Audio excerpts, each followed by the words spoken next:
Ikiwa bado kuna vuta ni kuvute kuhusiana na vita vya Iran Israel, lakini pia vuta ni kuvute Marekani ikiwa ndani yake. Sasa waziri wa ulinzi Israel Katz alisema siku ya Alhamisi kuwa Israel imejiandaa kuanzisha tena vita dhidi ya Iran, akiongeza kuwa nchi yake inasubiri mwanga wa kijani kutoka Marekani ili kurejesha Iran katika enzi ya mawe.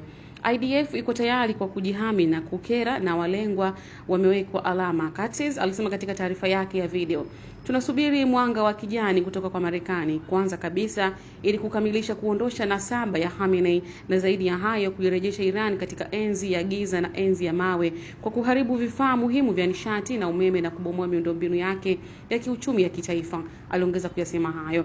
Mapambano ya ufunguzi wa vita vya Irani mnamo tarehe 28 Februari yalimuua kiongozi mkuu wa nchi Ayatollah Khamenei, ambaye mtoto wake wa kiume amemrithi baadaye, lakini bado hajaonekana hadharani na kuzua uvumi juu ya hali yake na ikiwa bado yu hai.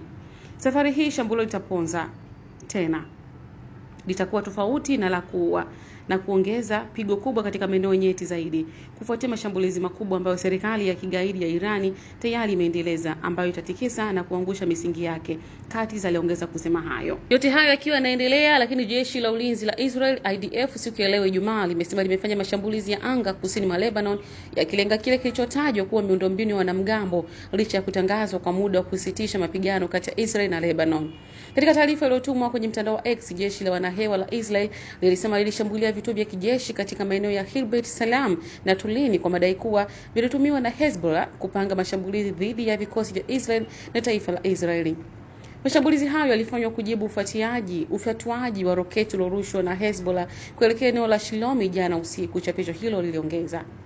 Mashambulio haya yametokea wakati Rais wa Marekani Donald Trump alidai hapo awali kuwa Israel na Lebanon zimekubali kuongeza muda usitishaji mapigano kwa wiki 3 kufuatia mijadala ya ngazi ya juu iliyohusisha maafisa kutoka nchi zote mbili mjini Washington.